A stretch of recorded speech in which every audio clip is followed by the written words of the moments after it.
अकबर ने कड़कड़ाती सर्दियों के मौसम में एक दिन यह ऐलान किया कि अगर कोई व्यक्ति पूरी रात भर पानी के अंदर छाती तक डूबकर खड़ा रह पाएगा तो उसे 1000 मोहरों का इनाम दिया जाएगा।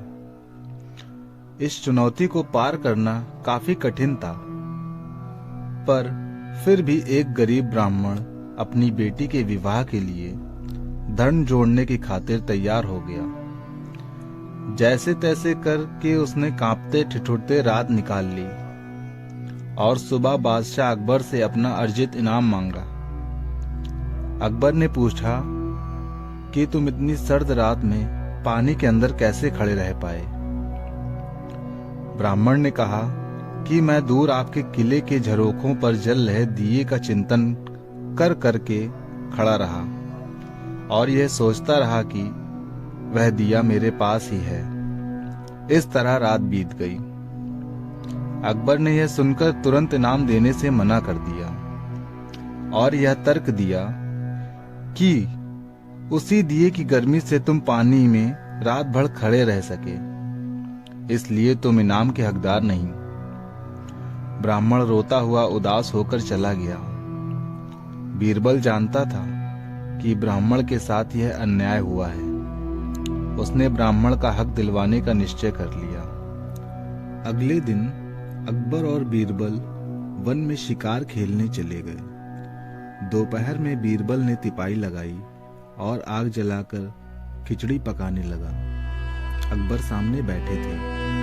बीरबल ने जानबूझकर खिचड़ी का पात्र आग से काफी ऊंचा लटकाया। अकबर देखकर बोल पड़े कि अरे मूर्ख, इतने ऊपर बंधी हांडी को तपन कैसे मिलेगी? हांडी को नीचे बांध, वरना खिचड़ी नहीं पकेगी। बीरबल ने कहा, पकेगी पकेगी, खिचड़ी पकेगी, आप धैर्य रखें। इस तरह दोपहर से शाम हो गई और अकबर लाल पीले हो गए और गुस्से में बोले, बीरबल तू मेरा मजाक उड़ा रहा है, तुझे समझ नहीं आता, इतनी दूर तक आंच नहीं पहुंचेगी, हांडी नीचे लगा।